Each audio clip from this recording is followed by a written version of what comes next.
ఇప్పుడు ప్రపంచం మొత్తం షేక్ అయిపోతుంది. ముఖ్యంగా అమెరికాకు ముఖం ఎక్కడ పెట్టుకోవాలో కూడా అర్థం కావడం లేదు. ఇక బీజింగ్ పరిస్థితి చెప్పనక్కర్లేదు. మన్ను తిన్న పాములాగా మింగలేక కక్కలేక అవస్థలు పడుతూ ఉంది. ఏంటిది, ఏదో అరవ సినిమా తెలుగు డబ్బింగ్ లేకుండా చూస్తున్నట్టు కన్ఫ్యూజింగ్గా ఉందా? ఇప్పుడు ప్రపంచ దేశాలకు కూడా ఇదే కన్ఫ్యూజన్ కలుగుతూ ఉంది. ఎందుకంటే మన భారతదేశం అదిరిపోయే దెబ్బ కొట్టింది. ఆ ఒక్క దెబ్బకి మాస్కో అందరి నోళ్లను మూయిస్తే ప్రపంచంలో ఉన్న ప్రతి థింక్ ట్యాంక్ లోతైన ఆలోచనల్లో పడిపోయింది. మ్యాటర్ ఏంటో అర్థం కావడం లేదు కదా. ఈ వీడియో కంప్లీట్గా చూస్తే మీకు భారతీయుడిగా పుట్టినందుకు చాలా గర్వంగా ఉంటుంది. Goose bumps guarantee. ఇక ఆలస్యం చేయకుండా స్టోరీలోకి వెళ్ళిపోదాం. ఇది మన భారతదేశ ఖాతా. ప్రపంచంలోనే ఫైనాన్షియల్గా అట్టడుగు ర్యాంకుల్లో ఉన్న భారతదేశం ఇప్పుడు తారాజువ్వలాగా పైకి దూసుకుపోతూ ఉంది. ఒకప్పుడు international monetary fund, world bank పెట్టిన శాంక్షన్స్కి మనం లొంగి ఉండాల్సి వచ్చేది. కానీ ఇప్పుడు మాత్రం సీన్ రివర్స్ అయింది. ఇప్పుడు మన భారతదేశం అమెరికాకి డైరెక్ట్ కాంపిటీషన్ ఇస్తూ ఉంది. ఇప్పటి పరిస్థితుల్లో భారతదేశం అమెరికాతో తన ట్రేడింగ్ 50% వరకు తగ్గించుకోవాలని చూస్తూ ఉంది. ఇది చాలా ఆశ్చర్యకరంగా అనిపిస్తూ ఉంది కదా. కానీ ఇప్పుడు మరొక అతిపెద్ద బ్రేకింగ్ న్యూస్ మీ ముందుకు తీసుకువచ్చాను. అదేంటో రివీల్ చేసే ముందు ఒక చిన్న రిక్వెస్ట్. మీరు మా ఛానల్ సబ్స్క్రైబ్ చేసుకోకపోతే వెంటనే సబ్స్క్రైబ్ చేసుకోండి. తెలుగు రాష్ట్రాలలో మీకు ఎంతో ఇష్టమైన నగరం ఏంటో కామెంట్ సెక్షన్లో చెప్పండి. ఇక టాపిక్లోకి వెళ్తే ఈ స్టోరీ జనవరి 2025 నుండి స్టార్ట్ అయింది. డొనాల్డ్ ట్రంప్ అమెరికా ప్రెసిడెంట్గా రెండవసారి ఇన్నింగ్స్ స్టార్ట్ చేశాడు. ఆయన మొట్టమొదటి బ్యాటింగ్ మన మీదే చేశాడు. మన బెస్ట్ ఫ్రెండ్గా ఉంటాడనుకున్న ట్రంప్ మనకి హ్యాండ్ ఇచ్చాడు. అమెరికా ఫస్ట్ అనే నినాదంతో చాలా దూసుకుపోయాడు. రష్యా యుక్రెయిన్ యుద్ధాన్ని ఉపయోగించుకుని రష్యాని ఎలాగైనా నాశనం చేస్తానని ప్రకటించాడు. ఇప్పటి వరకు ఎన్నో ఫైనాన్షియల్ శాంక్షన్స్ ప్రకటించాడు. అయితే అతని అసలైన టార్గెట్ రష్యా మాత్రం కాదనే విషయం మన ఛానల్ని ఫాలో అవుతున్న వాళ్ళకు బాగా తెలిసే ఉంటుంది. ఎందుకంటే అమెరికా టార్గెట్ రష్యాతో వ్యాపారం చేస్తున్న దేశాల మీద మాత్రమే ఉంటుంది. అలాంటి దేశాలలో అతిపెద్ద దేశం మన భారతదేశం.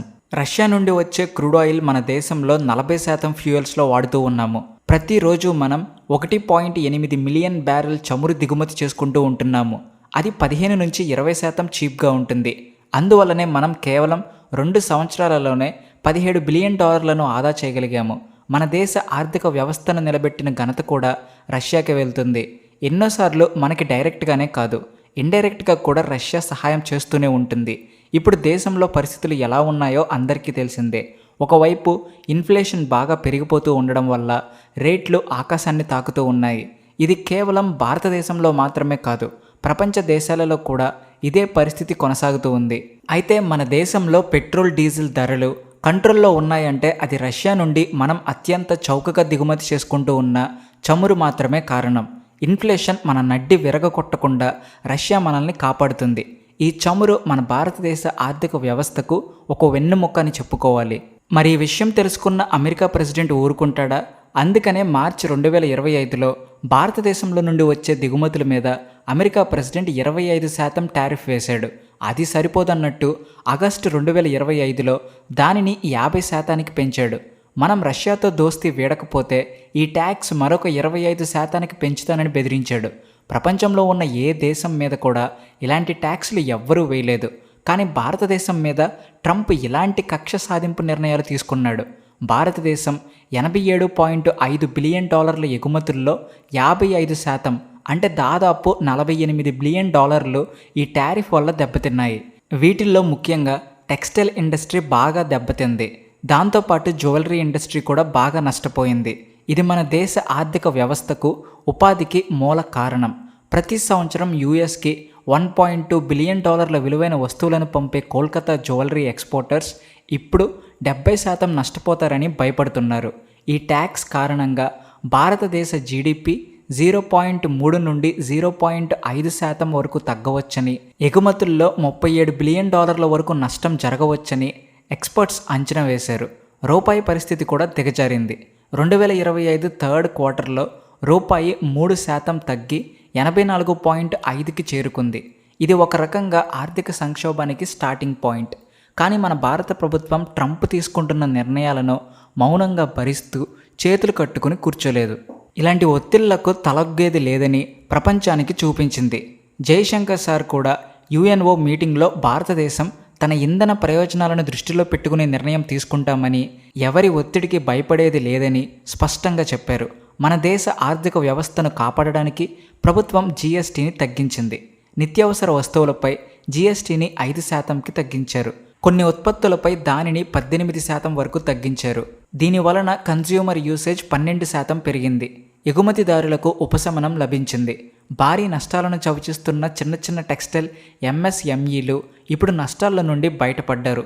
ముఖ్యంగా ఈ మధ్యనే పెరుగుతూ ఉన్న డిమాండ్ కారణంగా 20% నష్టాన్ని తగ్గించుకోగలిగారు. రెండవది, భారతదేశం తన ట్రేడ్ రిలేషన్స్ మెరుగుపరుచుకోవడం కూడా ప్రారంభించింది.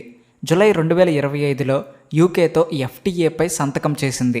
ఇది టెక్స్టైల్తో పాటు జ్యువెలరీ ఎక్స్పోర్టర్స్కి కూడా కొత్త మార్కెట్ని ఇచ్చింది. $7 బిలియన్ ఎక్స్ట్రా ఇన్వెస్ట్మెంట్ యుఏఈ నుండి వచ్చింది. ఇకపోతే మెటల్స్, మినరల్స్, అగ్రికల్చరల్ ఎక్స్పోర్టర్స్ మీద ఒప్పందాలు ఆఫ్రికన్ దేశాలైన నైజీరియా వంటి దేశాలతో జరిగాయి. ఇక చివరిగా భారతదేశం ఈయూతో $5 బిలియన్ టెక్నాలజీ పార్ట్నర్షిప్ మీద సంతకం చేసింది. ఇందులో సెమీ కండక్టర్లు, గ్రీన్ ఎనర్జీ కూడా ఉన్నాయి. సింపుల్గా చెప్పాలంటే భారతదేశం చాలా కాలంగా అమెరికాపై ఆధారపడడాన్ని తగ్గించే విధంగా ప్లాన్ చేస్తూ ఉంది. అయితే ఇదంతా ఒక ఎత్తు, బ్రిక్స్ మీటింగ్ మరొక ఎత్తు. ఇది అమెరికా గుండెల మీద ఒక బాంబు పేల్చింది. ఆగస్ట్ బ్రిక్స్ మీటింగ్ 2025లో రియో డి జనీరోలో జరిగింది. అక్కడ జరిగినది తెలుసుకొని ట్రంప్ తాతకి అసలు నిద్ర పట్టడం లేదు. 11 బ్రిక్స్ దేశాలు బ్రెజిల్, రష్యా, భారతదేశం, చైనా, దక్షిణాఫ్రికా, Egypt, Ethiopia, Iran, UAE, Saudi Arabia, Bangladesh కలిసి 126 ప్రతిపాదనలను ఆమోదించాయి.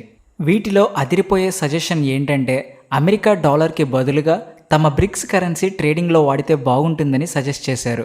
అమెరికా విధానాలు ప్రపంచ ఆర్థిక వ్యవస్థను నాశనం చేస్తున్నాయని చైనా చెప్పింది. అమెరికా చేస్తున్న అవమానాన్ని మేము సహించలేమని బ్రెజిల్ అధ్యక్షుడు లూలా అన్నారు. అయితే మన భారతదేశం మాత్రం ఎంతో తెలివిగా ప్రవర్తించింది. అమెరికాతో డైరెక్ట్గా గొడవ పెట్టుకోకుండా, అలాగని చైనాతో పూర్తిగా చేతులు కలపకుండా తామరాకు మీద నీటి బొట్టులాగా ఉంది. 2024లో భారతదేశానికి రష్యాకి ఎన్నో $1 బిలియన్ విలువైన ఒప్పందం కుదిరింది. అయితే ఇదంతా రష్యన్ కరెన్సీలోనే జరగడం విశేషం. ఇకపోతే భారతదేశానికి చైనాకి మధ్య కూడా ట్రేడింగ్ 30% వరకు రూపాయలలో లేదా చైనా కరెన్సీ యువాన్లలో జరుగుతూ ఉంది. అంటే సింపుల్గా చెప్పాలంటే డాలర్ కంట్రోల్ ఇప్పుడు తగ్గిపోతూ ఉంది. భారతదేశం కూడా తెలివిగా వ్యవహరిస్తూ అమెరికా సర్కార్కి అదిరిపోయే దెబ్బ కొడుతూ ఉంది. అయితే ఇక్కడ మనం ఒక విషయం గమనించాలి. ఈ సిచ్యువేషన్లో చైనా పాత్ర ఏంటి? చైనా భారతదేశపు అతిపెద్ద ట్రేడింగ్ పార్ట్నర్. అయితే ఇండియన్ ఇండస్ట్రీలో చైనా వస్తువులతో నింపబోమని మన ప్రభుత్వం స్పష్టంగా చెప్పింది. మన ఇండియా ఆర్సీఈపీలో చేరడానికి కూడా ఒప్పుకోలేదు. ఈ టైంలోనే లావా, మైక్రోమాక్స్ వంటి భారతీయ మొబైల్ బ్రాండ్లకు 15% మార్కెట్ వాటాను తిరిగి ఇచ్చింది. అమెరికన్ మీడియా దీనంతటిని మరో రకంగా ప్రజల ముందుకు తీసుకువస్తూ మన భారతదేశాన్ని విలన్ చేయడానికి ప్రయత్నించింది. ప్రస్తుతం మన భారతదేశం ఇంకా అభివృద్ధి చెందుతూ ఉన్న దేశమే. అలాంటి ఒక సాధారణ దేశం అమెరికా వంటి బడా దేశానికి సవాలు విసరడం ఇదే మొదటిసారి. ఇది నేనంటున్న మాట కాదు, స్వయంగా న్యూయార్క్ టైమ్స్ ఎడిటోరియల్లోనే ఇది వచ్చింది. మేధావులు సైతం భారతదేశాన్ని ఇప్పుడు కొత్తగా చూస్తూ ఉన్నారు. ఎవరితో ఎలా నడుచుకోవాలో, ఎలాంటి గొడవలకు పోకుండా సామరస్యంగా సమస్యలను ఎలా పరిష్కరించుకోవాలో భారతదేశం నుండి నేర్చుకోవచ్చని అందరూ అంటూ ఉన్నారు. ప్రధాని మోడీ ఎస్సీఓ సమిట్లో పుతిన్ను, జీ జిన్పింగ్ను కలిశారు. కానీ భారతదేశం ఏ గ్రూప్లోనూ ఉండదని ఆయన స్పష్టంగా చెప్పారు. భారతదేశం కూడా క్వాడ్లో చురుకుగా ఉంది. అంటే ఇది అమెరికాను పూర్తిగా దూరం పెట్టలేదు, అలాగని చైనా ఉచ్చులో కూడా పడలేదు. దీనినే భారతదేశ మల్టిపుల్ అలైన్మెంట్ స్ట్రాటజీ అంటారు. ఇకపోతే ఇక్కడ మరొక ముఖ్యమైన విషయం కూడా మనం మాట్లాడుకోవాలి. అదేంటి అంటే భారతదేశం అమెరికా వంటి శక్తిని ఛాలెంజ్ చేయగలిగితే వేరే దేశాలు ఎందుకు చేయలేవు? బ్రెజిల్, దక్షిణాఫ్రికా, ఇండోనేషియా వంటి దేశాలు భారతదేశం నుండి నేర్చుకుంటున్నాయి. భారతదేశం అమెరికా కంట్రోల్ను మారుస్తుందా? ఏషియాలోనే నిజమైన శక్తివంతమైన దేశంగా మన దేశం అవతరిస్తుందా? మీ అభిప్రాయాన్ని కామెంట్ సెక్షన్లో రాయండి. ఛానల్ సబ్స్క్రైబ్ చేసుకోకపోతే వెంటనే ఇప్పుడే సబ్స్క్రైబ్ చేసుకోండి.